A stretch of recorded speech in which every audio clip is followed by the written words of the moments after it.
समस्त देशवासियों, तमाम मूल निवासी साथियों, बहुजन समाज साथियों, आज माननीय देशराम जी और पटेल जी के नेतृत्व के आदेश अनुसार आज तीसरे चरण के तहत ओबीसी की जातीय जनगणना, किसान आंदोलन और ईवीएम के अंदर जो पर्चियां निकलती हैं उनका गिनती के साथ मिलान करना, आज इन तीनों बातों को लेकर के जिला रोहतक के भाई धर्मेंद्र जी प्रजापति जी के नेतृत्व में आज हम अपना ज्ञापन, तहसील सदरीय ज्ञापन सौंपने के लिए आज यहाँ आए हैं। मैं आज इन साथियों और वीडियो के माध्यम से मैं तमाम देश के ओबीसी और मूल निवासियों से मैं ये मैसेज भेज रहा हूँ कि अगले 10 साल मूल निवासी और बहुजन समाज के लिए बहुत बड़े घातक हैं। और मैं समझता हूँ इस समय महात्मा बुद्ध से लेकर अब तक जिन्होंने भी बहुजन और इस देश के मूल निवासी लोगों की समस्याओं को जान करके और इस देश के तमाम मूल निवासी और बहुजन समाज के लोगों को आगे बढ़ाने के लिए उनके दुख तकलीफों को, उनके संकटों को, उनके अधिकारों को लेकर के, उनके मान सम्मान को लेकर के जो संघर्ष किया है, आज उसी पीड़ा को मान्यवर काशीराम जी आज तीसरे चरण के तहत ओबीसी की जातीय जनगणना, किसान आंदोलन और ईवीएम के अंदर जो पर्चियां निकलती हैं उनका गिनती के साथ मिलान करना, आज इन तीनों बातों को लेकर के जिला रोहतक के भाई धर्मेंद्र जी प्रजापति जी के नेतृत्व में आज हम अपना ज्ञापन, तहसील सदरीय ज्ञापन सौंपने के लिए आज यहाँ आए हैं। मैं आज इन साथियों और वीडियो के माध्यम से मैं तमाम देश के ओबीसी और मूल निवासियों से मैं ये मैसेज भेज रहा हूँ कि अगले 10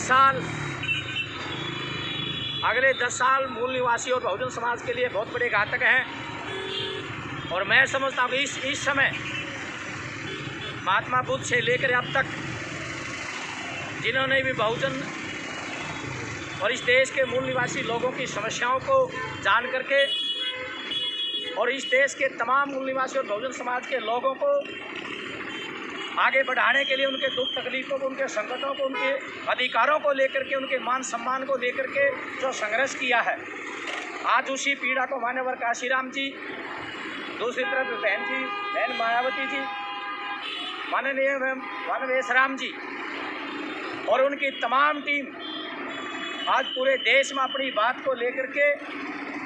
अपने लोगों की बात को उठाने के लिए पूरे राष्ट्रीय सत्र के ऊपर ये ज्ञापन जो देने जा रहे हैं आज, उसके लिए मैं अपने लोगों पे एक ही बात कहना चाहता हूँ कि अगले 10 साल बहुत खतरनाक और घातक हैं। देश के प्रधानमंत्री, माननीय प्रधानमंत्री जी केवल व्यापारी लोग, उसमें भी कुछ घराने ऐसे हैं जिनके इशारे पर इस समय काम हो रहा है। और जब से भारतीय जनता पार्टी बैठी है सत्ता में, उसने तो ये मिशन बना लिया है इस देश के जो ओबीसी जो समुदाय के लोग हैं, जिनकी संख्या देश में लगभग 65% है, उन लोगों की जातीय जनगणना ना करना, यही काम कांग्रेस भी अपने 70 साल में लगातार करती रही। उसने भी जानबूझ करके ओबीसी समाज के लोगों की जातीय जनगणना ना करना, ये कोई साधारण बात नहीं है, ये एक षड्यंत्र है कि ये प्लान है। क्योंकि ओबीसी जो ग्रुप की जो मान्यता संविधान में आपको मिली, संविधान बनने से पहले जो बाबा साहब ने बड़े लंबे संघर्ष के बाद आपको संविधान के अंदर एक आईडी दी, एक ओबीसी के नाम से आपकी पहचान कराई। और संविधान के अंदर जितने भी कानून हैं, जितने भी आपके प्रति आपके जो अधिकार हैं, वो ओबीसी के नाम से हैं। और आपकी जातीय जनगणना ना होना, इसका मतलब है आपके आंकड़े इकट्ठे ना होना, और आपके आंकड़े इकट्ठे ना होना, बिना आंकड़ों के कोई भी योजना ना बनना, एक बहुत बड़ा षड्यंत्र है। अगर आपकी जातीय जनगणना हो जाती है तो देश में आपकी कितनी संख्या है वो सरकारी आंकड़ों के अनुसार पूरी के पूरी वर्ल्ड लेवल के अंदर जितनी एजेंसीज हैं या मीडियाज हैं सबके पास आपकी पहुंचेगी। और इस तबके को अपनी संख्या बल के ऊपर राजनीति और अन्य क्षेत्रों में जो भागीदारी है उस पर अपनी बात रखने का, आपकी बात, अपने अधिकारों की बात के लिए लड़ाई लड़ने का मौका मिलेगा। लेकिन भारतीय जनता पार्टी और उससे पहले कांग्रेस ये नहीं चाहती थी कि समाज का जो आंकड़ा है वो सबके सामने लाया जाए। दूसरी बात मैं आपसे ये कहना चाहता हूँ कि अगर ये आंकड़े आ जाते हैं तो हमें ये पता लगेगा आंकड़ों के माध्यम से कि देश में किसकी कितनी संख्या है। और उस संख्यावादी लोगों ने, इन मनुवादी लोगों ने आज इस देश की तमाम व्यवस्थाओं के ऊपर अपना कब्जा जमाया है। तो वो इनके खिलाफ एक बगावत, एक संघर्ष एक आंकड़ों के अनुसार आ सकता है। उससे डर करके भारतीय जनता पार्टी और कांग्रेस, जो दोनों कहने के लिए एक फ्रेंडली मैच है इनका स्टेजों के ऊपर है, लेकिन ये कोई सी पार्टी भी नहीं चाहती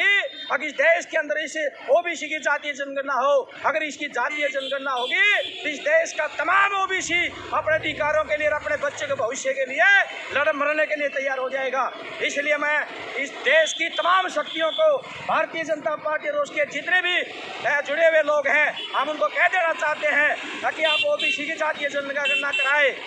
वरना ओबीसी आपको उखाड़ के फेंक देगा। आप क्या सोचते हो कि ओबीसी आपको बात को नहीं समझता? आज ओबीसी का बच्चा इस बात को समझता है। आप जातीय जनगणना क्यों नहीं करवाना चाहते? इसी तरह किसानों की बात करें, 3 कानून लेकर के जो काले कानून आए हैं, इसमें केवल मैं खास करके जो बेविस्मेदार लोग हैं, खास करके जो मेरे समाज के जो कमजोर पिछड़ी जाति के लोग हैं, मैं उनको क्लियर कर देना चाहता हूँ। केवल ये भूमि वाले लोगों की, केवल ये किसान लोगों की समस्या नहीं है, बल्कि आपका किसान के खेत में जितना भी उत्पादन है, चाहे वो किसी तरह का उत्पादन है, वो तमाम तिजोरियों में बंद हो जाएगा।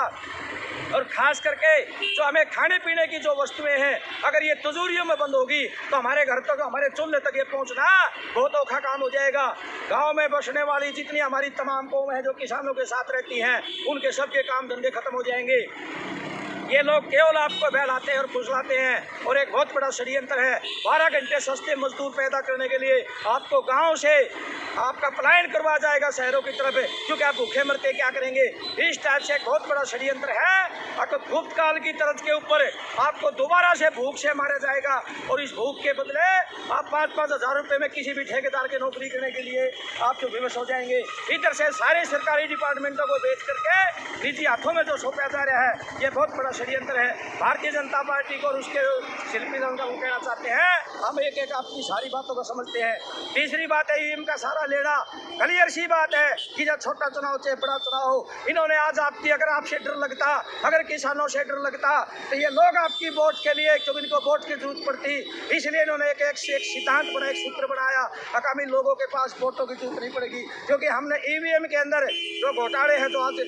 2004 से जो उससे पहले लगातार चले हुए हैं, इनका इस्तेमाल करके आपकी इनको जरूरत नहीं है। हम आपके माध्यम से इतना कहना चाहते हैं कि ईवीएम के अंदर जितनी वोट पोल होती है और जितनी पर्ची निकलती है, इन दोनों का पूरी का पूरा मिलान हो चाहिए, ताकि उसका दूध का दूध और पानी का पानी हो सके। इन तीनों बातों को लेकर के आज ये जो जिला रोहतक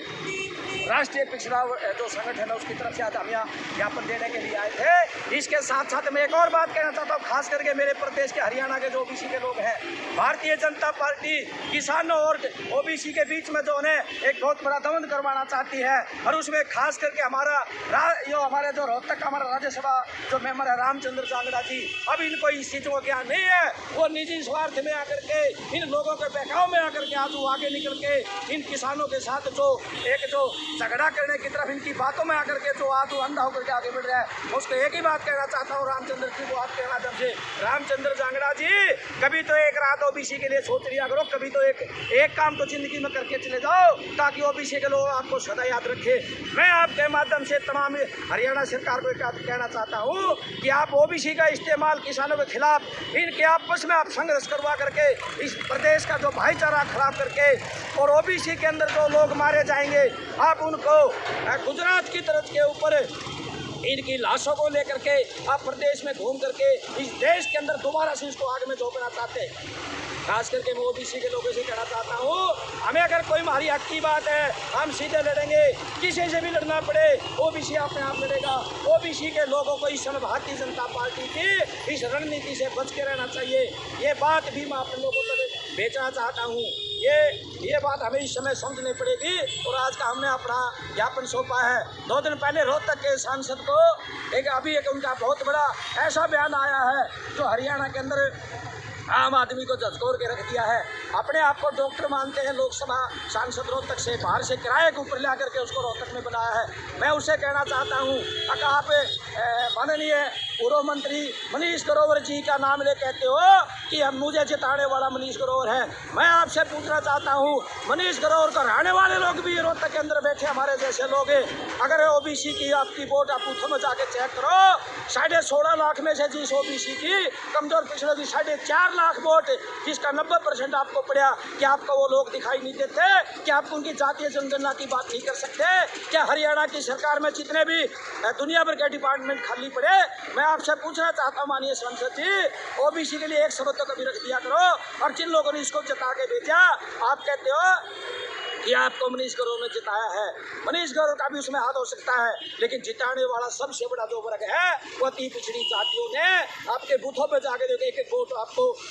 डालने का काम किया है। अगर आपको इन्होंने जिताया है तो आगे फिर चुनाव आ रहा है, ये अति पिछड़ा वर्ग आपको इस बात का सबक सिखा देगा कि भारतीय जनता पार्टी अपनी सत्ता में लोगों को भागीदारी देने की बजाय इनको दूसरी जातियों से लड़ाने का काम करते हैं। इसलिए मैं पुनः आखिरी में एक ही बात कहना चाहता हूँ, 3 बातों को लेकर हम लोगों के ज्ञापन सौंपा है और भारतीय जनता पार्टी का जो नशा है सत्ता का वो थोड़े दिन उतरने वाला है। और यूपी के अंदर बहुजन हिताय बहुजन सुखाय माननीय वेशराम जी, ये सब मिलकर के मुझे इस बात का पूरा भरोसा है कि यूपी से परिवर्तन सोच समझ के किया जाएगा और अगला जो 2024 से और जो 30 तक का जो पीरियड है वो बहुत घातक होने वाला है। इसको ध्यान में रख करके जो कमजोर जो पिछड़ी जातियाँ हैं वो अपना भविष्य अपने हाथ से लिखेगी। जय भीम, जय भारत, जय मुनि।